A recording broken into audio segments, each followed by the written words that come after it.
I'm joined today by UT Dallas head softball coach James Kling, who's entering his third season with the Comets. Coach, thank you for joining us today. Thanks for having me. The 2020 season obviously did not go any way that you had hoped for in your second year with the program.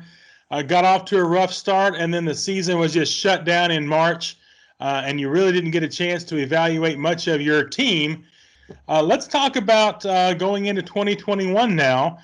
You saw a little bit of them. You've talked to them in the fall. You've got a new recruiting class coming in. Let's talk about what things we expect to see from a Comet softball program this spring.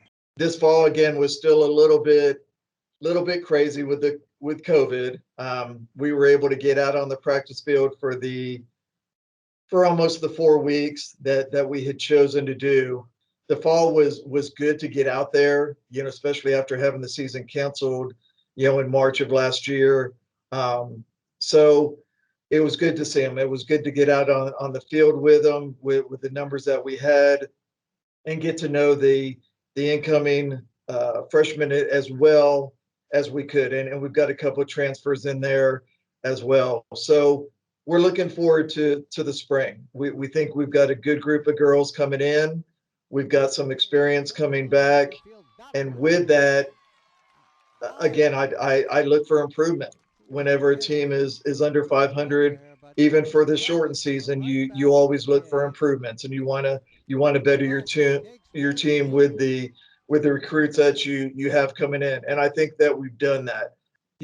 Once we get out there, we're going to play as hard as we can with whoever's out on that field, and expect the upperclassmen to lead us and go forward and make those improvements that we need to as a team and go from there. You just mentioned that group of upperclassmen you have, with a true freshman class coming in, and then a second-year class that didn't finish the whole season, didn't get a chance to see that push toward the postseason.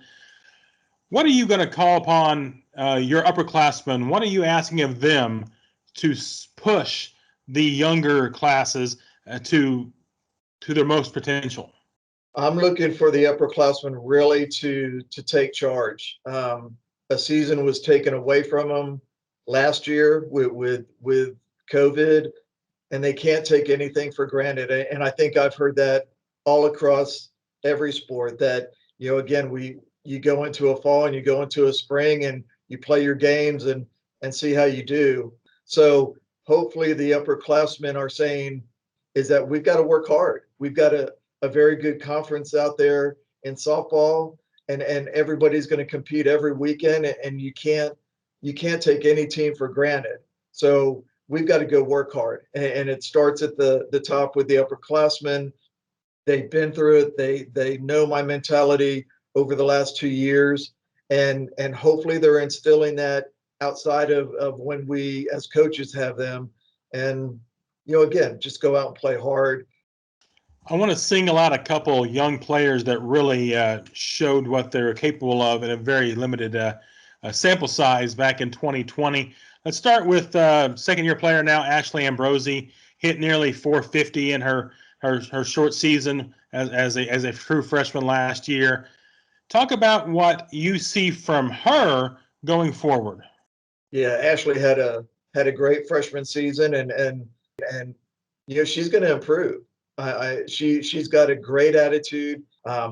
She's learning in the outfield to read the ball, to stay behind the ball, to use her whole body to throw. So there's a lot of pluses to Ashley, and I see her future again being very bright. She's a great academic student as well, and that translates into her knowledge of the game, that she just gets out there and she learns, it seems like, at every practice. For her to bat as well as she did against the pitching in our conference speaks volumes. Another freshman from 2020, Megan Todd, was a power hitter for you, extra base hits, averaging nearly an RBI a game through that first half of the season before things got shut down. She's another freshman that I believe you look forward to having another strong campaign for you and a strong future for the Comets. What does she bring to that middle of the lineup? She does. She brings that pop to our bat. She gets up to the plate with a purpose, and she wants to hit the ball hard. and the power and the home runs will come with those good swings and those good at bats. Defensively, she's a great utility player as well. She can be behind the plate. She's got a good strong arm and good fundamentals behind the plate. We can put her at third base and she does the job over there. So she's a vital part of this team. I think people rally around her. We look for her to have another good season and improve on those numbers as she can, and things will work out well for her. There was no shortage of offense in those first 17 games last season, top to bottom of that order. It was the pitching that seemed to really let you down last year. Let's talk about the circle for 2020. What are we going to see out there? You're bringing back some of the pitchers from last year's squad. You brought some new faces in. What can we expect from the pitching staff for this new spring? I'm expecting a lot better. Again, I think the pitchers from last year, they understand that they didn't have quite the seasons that they needed to.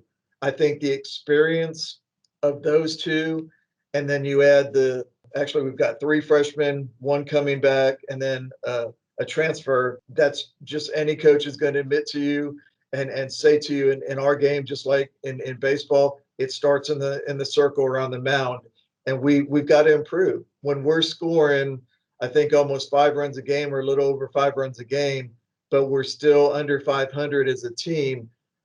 We've got to be able to prevent those big innings. We need to have that mentality as pitchers to get out of those types of jams and trust that defense to be able to make those plays behind them and just pitch relax. And if we can get our ERA where it needs to be, we're going to compete in every conference series that we go into. Well, Coach, I think we're all excited to see your team retake the field next month in February. Comets open up the 2021 season February 6th at home against Centenary in a non-conference game. We'll ask fans to check the schedule frequently at utdcomets.com for any updates we may have, and follow us on our social media. Coach, thank you for your time today. You're welcome.